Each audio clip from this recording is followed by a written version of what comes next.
Hey everyone, here are a few highlights of what we worked on in the last few weeks. We dove back into weapon classes to further refine their identities and make them even more distinctive. The Anchor class has some of my favorite improvements.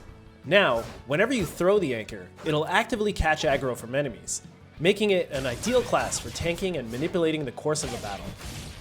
If the Anchor takes too much damage, it'll automatically retract, but don't worry, it'll never break.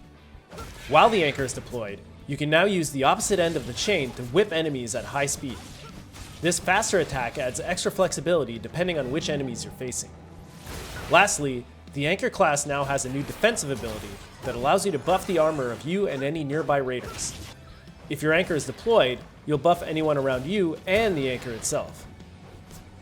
The Guitar class's basic attack now produces a circle pulse, which when timed right will dish out extra damage to nearby foes. Hitting on tempo perfectly will also charge your guitar's slam attack, indicated by the little notches above your character. And once at max charge level, your slam will dish out nearly double the damage. With dual pistols, we've added an ammo recovery system. Each time you slay an enemy, you'll have a chance that it drops ammo for one of your abilities. So make sure your teammates let you get the killing blows. With the Sword class, we've added a new combo system that allows you to regain energy. Now, each hit will let you recover a small amount of energy, but if you chain enough hits, you'll multiply how much energy you actually recover. This new system allows the Sword class to be less dependent on supply drops. You can even hit pots if you want to keep your chain going between enemy waves. We've also worked on a few co-op interactions and alternate methods of scaling cliffs. Now, any player can give a fellow raider a boost up a cliff.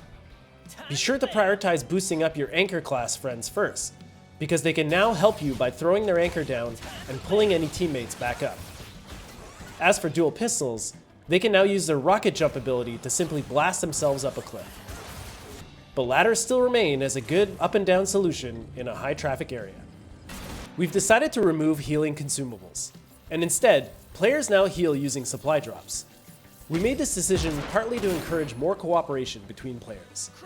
On top of this, we've also buffed supply drops so that they not only replenish energy and HP, but now also boost your maximum energy and HP.